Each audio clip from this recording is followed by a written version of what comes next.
मला एक आता विचारायचं, ॲज अ प्रोड्युसर आता तुझी सुरुवात झालेली आहे, असे कोणता सिनेमा आहे ज्याचा रिमेक तुला करायला आवडेल प्रोड्युसर म्हणून?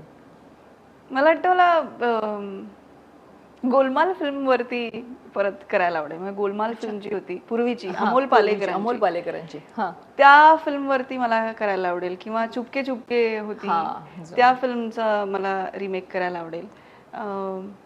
असे बरेच आहेत, खूप फिल्म्स आहेत ज्याच्यावरती रिमेक करायला आवडतील. पण मला असं वाटतं की ते रिमेक सुद्धा कमर्शियल असले पाहिजे, ते फिल्म सगळे कमर्शियल असले पाहिजे. ही बनवा बनवी हा चित्रपट जर त्याचा रिमेक झाला तर तुला त्याच्यात तू कोणाला पाहते जोड्या म्हणून? पटापट एक व्हिज्युअलाइज कर. म्हणजे आता सचिन सुप्रिया आणि अशोक मामा.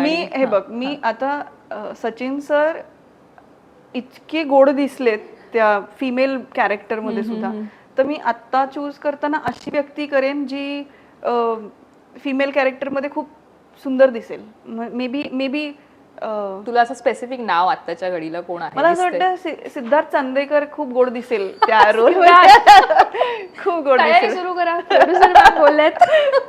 खूप गोड दिसेल, कारण तो आहेच चिकणा ना, तर त्या कॅरेक्टरला ते खूप इंटरेस्टिंग वाटेल असं मला वाटतं. लक्ष्मीकांत बेर्डे म्हणून मी अभिनयलाच कास्ट करेन. वा.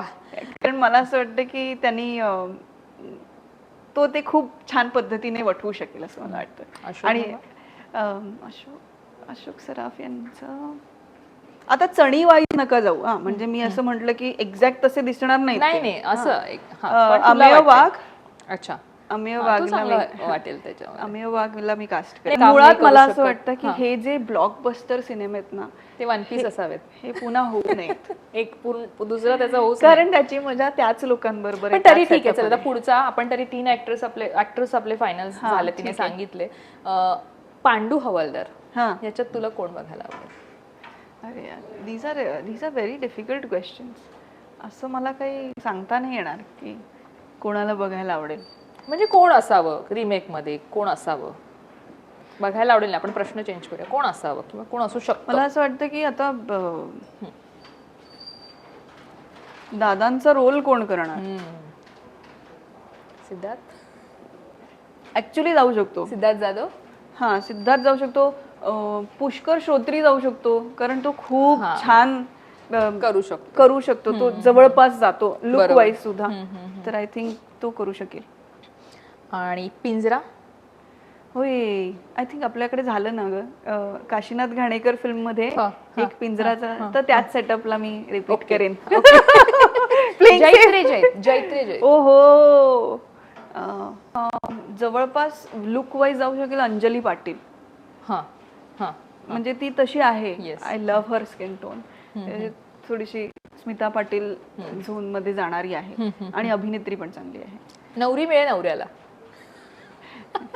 तू स्वतःच कर ना की सुप्रिया बेळगावकर दिसते. हो, मी करू शकते ऍक्च्युली तो रोल ना. मग काय, मी तेच म्हटलं, तर मीच सांगितलं. हो बघ, म्हणजे मी आता तुझ्या अपोजिट कोण असेल असं वाटतं तुला? असू शकतं जयराम ना. जयराम. उमेश कामतला मी कास्ट करेन माझ्या. जयराम. येस. धूम धडाका. अरे थांब. माझं काय म्हणणं आहे, हे बघ, एक तर हे चित्रपट पुन्हा झाले नाही पाहिजे, ह्याचा रिमेक झाला नाही पाहिजे, कारण त्या फिल्मनी जे काही कमावून ठेवलेलं आहे मराठी कलाकारांसाठी, मराठी प्रेक्षकांना जी पर्वणी त्यांनी दिलेली आहे, ती पुन्हा करणं आणि ती पुन्हा अचीव्ह करणं is very very difficult. Not because we don't have talent, अशातला भाग नाहीये. भरपूर टॅलेंट आहे आपल्याकडे मराठीत, आणि खूप आहे, खूप टॅलेंट आहे. पण जे ते म्हणजे आता मी जर का म्हटलं की शोले पुन्हा बनवूयात, तर कसं शक्य आहे? नाही होणार ना. आपल्याकडे गब्बर नाहीये. नाही बनवू शकत. आणि ते आय थिंक ते तेव्हा जे कन्व्हिन्स झालेलं असतं प्रेक्षकांना, ते पुन्हा कन्व्हिन्स करणं खूप अवघड सुद्धा असतं, आणि ते न्यायाचं पण ठरणार नाही.